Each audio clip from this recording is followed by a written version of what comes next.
This is the solutions video to one of the review sheets that we had in class. Make sure you're following along with the correct one. For number 1, we needed to determine the quadrant in which the angle of the given measure terminates. Terminate is where it ends.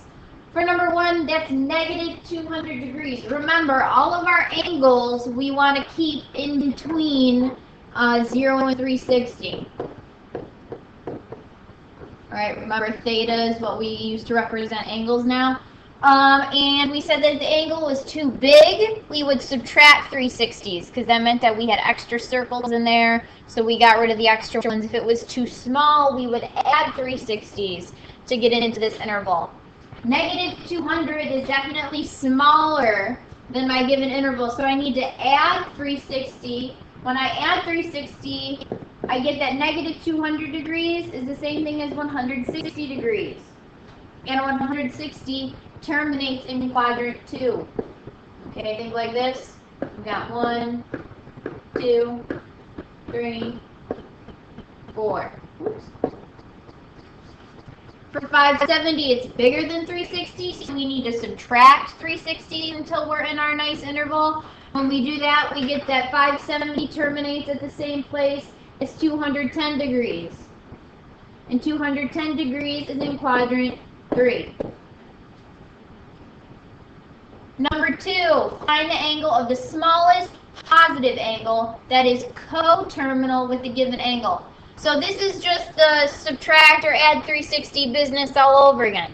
Alright, coterminal means it ends in the same place. Okay, so we're going to subtract 360 to get rid of these extra circles, or add 360 to get in our interval to just find out what angle ends in the same place as the one that they gave us. So for 840, that's too big. We're going to subtract 360s, and we get that 840 is coterminal to 120 degrees. Part B, that is definitely super negative, so we need to add 360s until we're in our interval. And this is going to be coterminal with positive 68 degrees. For 3, we had absolute value equations where you had to solve and check. Remember, we need to check for extraneous roots. For A, we need to break it into the two cases because absolute values can be positive or negative. So I get that 2x plus 3 equals 1, or 2x plus 3 equals negative 1. Positive case, negative case. Let's solve for x. So I'm going to subtract 3 from both sides, so I get that 2x is equal to negative 2, which means x is equal to negative 1. Or I subtract 3, I get 2x is equal to negative 4. Divide by 2, I get x is equal to negative 2. Now we need to check for extraneous roots. You always check in the original. So I'm checking in this right here with the absolute values. So I'm checking the absolute value of 2 times negative 1 plus 3. What is my pen doing? Try that again. 2 times negative 1 plus 3. There we go. So this is the absolute value of negative 2 plus 3. Well, negative 2 plus 3 is 1, and the absolute value of 1 is 1, so that works. When I check negative 2, that's 2 times negative 2 plus 3 on the inside. That's going to give me negative 4 plus 3. Negative 4 plus 3 is negative 1, and the absolute value of negative 1 is 1, so that checks. Part B, our absolute value is good, so we need to break it into the two possible cases. So I have that x plus 3 equals 2x, or x plus 3 equals negative 2x. You have the positive case and the negative case. Solve for x, the first side I can just subtract x from both sides, so I get that 3 is equal to x. Or, here I'm gonna, what am I gonna do? How about I subtract x from both sides, so I get 3 is equal to negative 3x. Divide both sides by -3, get x is equal to -1. Could have done that a couple other ways. And now I need to check in the original. So I have the absolute value of 3 plus 3 is equal to 2 times 3. So it gives me the absolute value of 6, and that is in fact 6, so that checks. When I check -1, I have the absolute value of -1 plus 3 is equal to 2 times -1. Inside the absolute value, -1 plus 3 is 2. On the other side, 2 times -1 is -2. Here we have a problem because the absolute value of 2 is 2, and 2 is not equal to -2. So we need to reject x equals -1 or discard it because it is an extraneous root. It does not check. Moving on. Fractional equations, my favorite. All right, remember, equations we eliminate. So I need to start multiplying to eliminate my denominators. All right, well, first I should probably know what I'm working with. So let's factor my denominators. So this is going to be 1 over x minus 3. That doesn't change.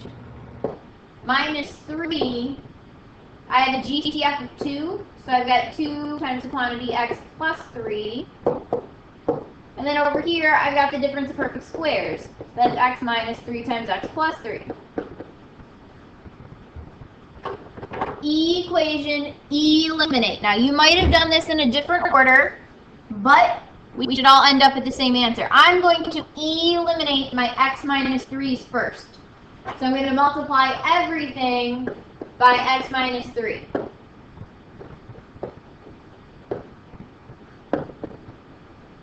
And that's nice because here they cancel and here they cancel.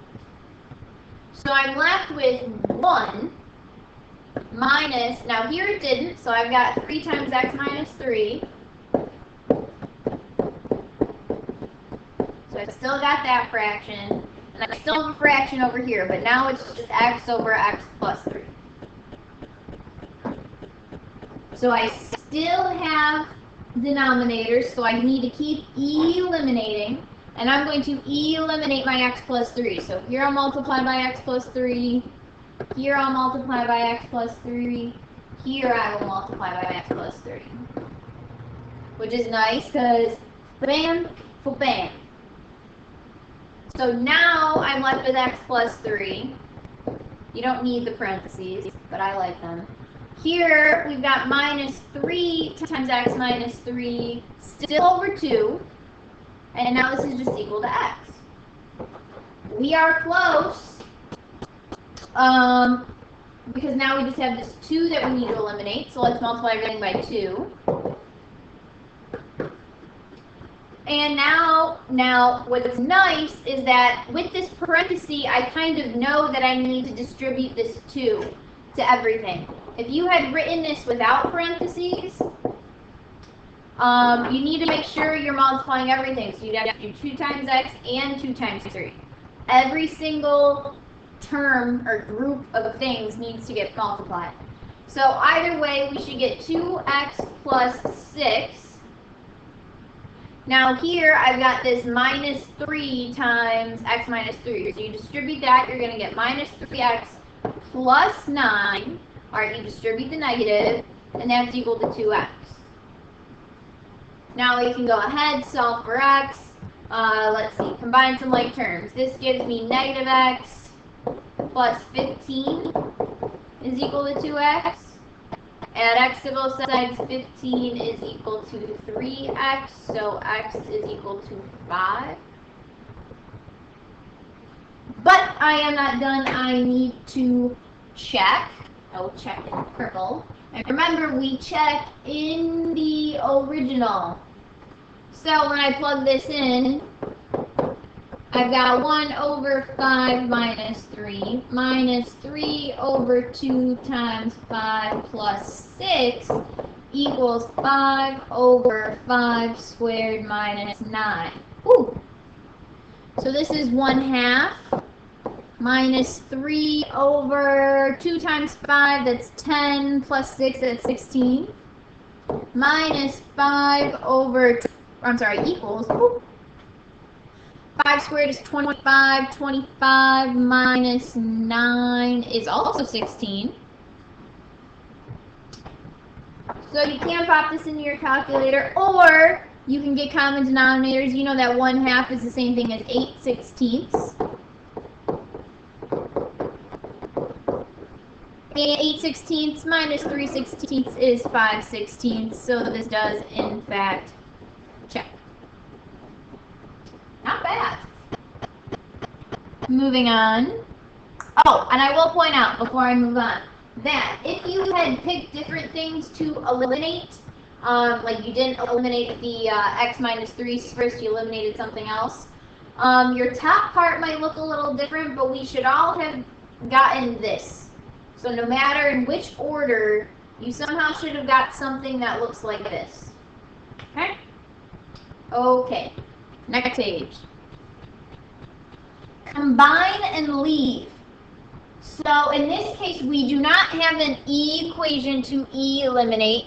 We do not have complexes where we need to cancel. So here we're just trying to get common denominators. So if we look, we're going to try and multiply. So each fraction has everything from all of the other denominators. All right, and I don't have to factor because you can't factor these denominators. So I already know what I'm working with. So let's look. So, and if we want to write this, I can write that my least common denominator is going to be x times x plus 4 times x minus 4. All right, the smallest thing that all of my denominators multiply to.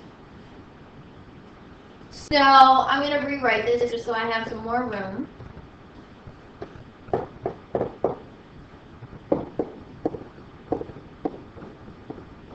What do I need to multiply by? What do I need to multiply this first term by to get all of this in the denominator? Well, it already has the x. It's missing the x plus 4 and the x minus 4. So that's what I'm going to multiply by. And I'm going to do it top and bottom. Because that's just like multiplying by 1.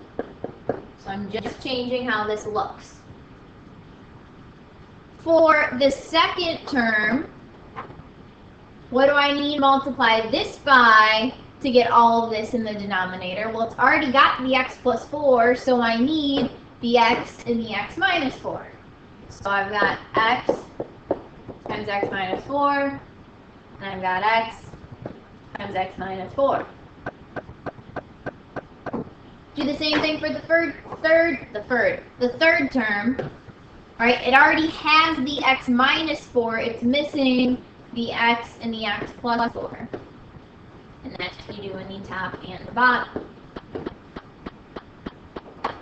So now if we look, all three of these have an x, x plus 4, and an x minus 4 in the denominator. So we're going to throw all of this into one big fraction. X, x minus 4, x plus 4. Made that a little too big.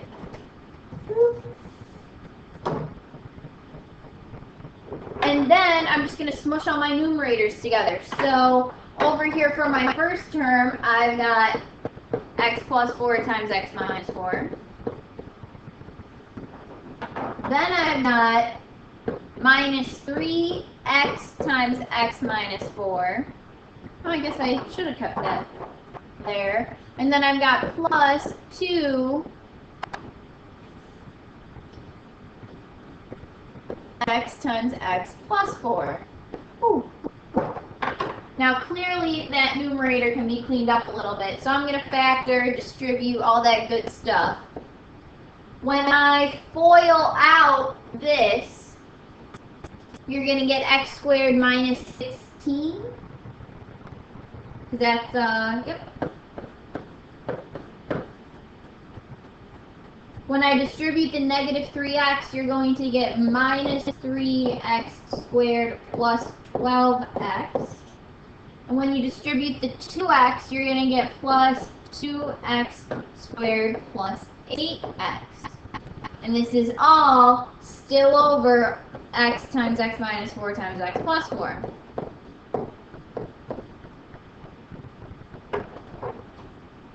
If we look, we can combine some like terms. I've got 1x squared minus 3x squared plus 2x squared. Well, those all cancel, right? Because 1 plus 2, that gives me 3x squared minus 3x squared. Those go away. And then I can combine my x's. 12x plus 8x gives me 20x. And then I just got this minus 16. All of this is still over x times x minus 4 times x plus 4. And we need to check because the top does factor. Let's see if anything will cancel. There's a GCF of 4, and you'll be left with 5x minus 4, and none of that's going to cancel with the denominator. So either of these is a good answer. They are equivalent. Beautiful. Number 6, this should have been easy. All right, fractional exponents. Remember, a fractional exponent is another way to write a radical. If you look, the 4 is not in the radical, so the 4 just stays. Now this 3x, since it's the 5th root, we can write that as the 1/5 power. And there you go. For 7, we were just breaking down stuff. All right, for A, we're looking for groups of 3. So if we look, does 24 break down? Well, let's see. I'll write this like this. 24 is really 6 times 4. All right, and then I've got x to the 8, and 49 is really 7 times 7. I'm looking for groups of 3. There's a group of 3, and I can take 2 groups of 3 out of my x's. So I took out 1 group of 2's.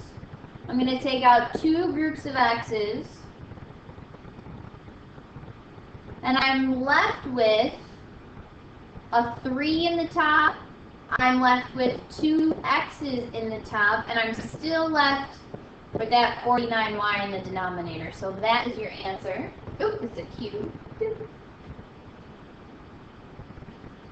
For B, all right, my hint, make the negative exponent positive. Remember, you can change a negative exponent into a positive one if you flip the base, if you flip what has that negative exponent. So in this case, this is the same thing as 4x to the positive 2/3 power. And remember, fractional exponents, we can knock them over. Okay, so whatever's in top becomes what's on the inside, and whatever's on the bottom is what's your index. Remember the whole bottom and the crack thing? So this is, what is wrong with my pen? So this is the same thing as the 3rd root, and then I've got 4x squared. All right, it's like I knocked this exponent over. The 2 fell to the inside, the 3 stayed out on the outside.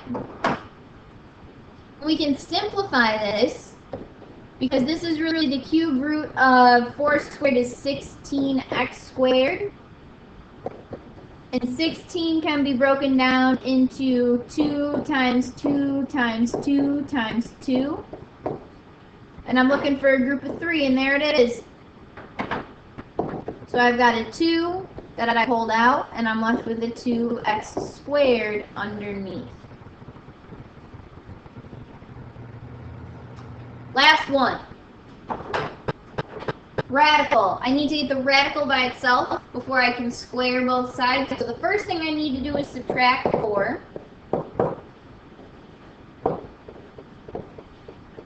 Now it's still not by itself. Okay, you have 2 times this square root. So we need to divide both sides by 2. Now if you want, you can leave this, or you can write this as 1/2 x minus 2 or x over 2 minus 2, whatever you want. But I'm going to leave it just because I think that's kind of, I don't know, I think it's nicer.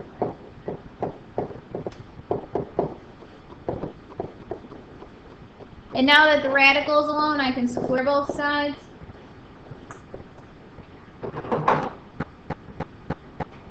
When I do that on the right, I just have 2x minus 8.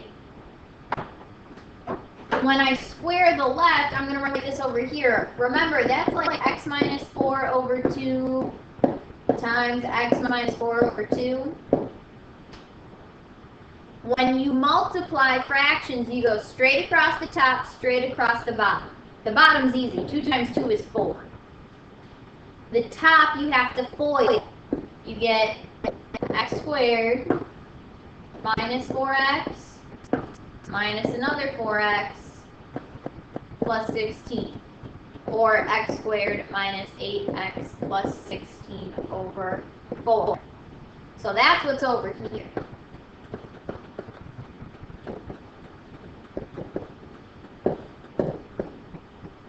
Before everybody has a heart attack, think of it this way. This is an equation where we want to eliminate denominators. All right, so let's eliminate. Let's multiply both sides by 4. So now I have x squared minus 8x plus 16 is equal to 8x minus 32. I had to count on my fingers. Now we have a quadratic. So let's get this thing set equal to 0. Maybe we can factor or use the quadratic formula. So this is going to be x squared minus 16x plus 48. Now let's see. Things that multiply to give you 48 and add to give you 16. How about 4 and 12?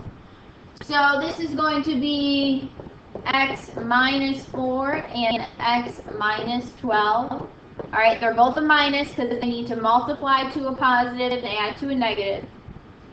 So that means x minus 4 equals 0, or x minus 12 equals 0. So I get x equals 4 or x equals 12. But I'm not done because this is a radical equation, so we always need to check for extraneous roots. I'll do that in blue. And we check in the original, so I'll check 4 first. 4 is equal to 4 plus 2 times the square root of 2 times 4 minus 8. So you get 4 is equal to 4 plus 2 square root of 8 minus 8. Well, that's just the square root of 0, which is 0.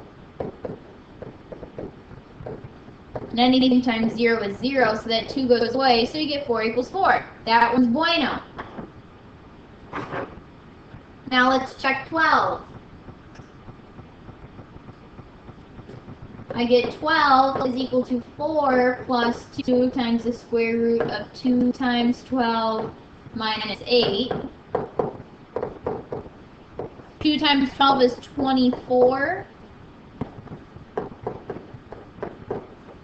24 minus 8 is 16. And the square root of 16 is 4. And 2 times 4 is 8. So I get that 12 is equal to 12. So those both check. Am I done? That was a lot. Boom. All right.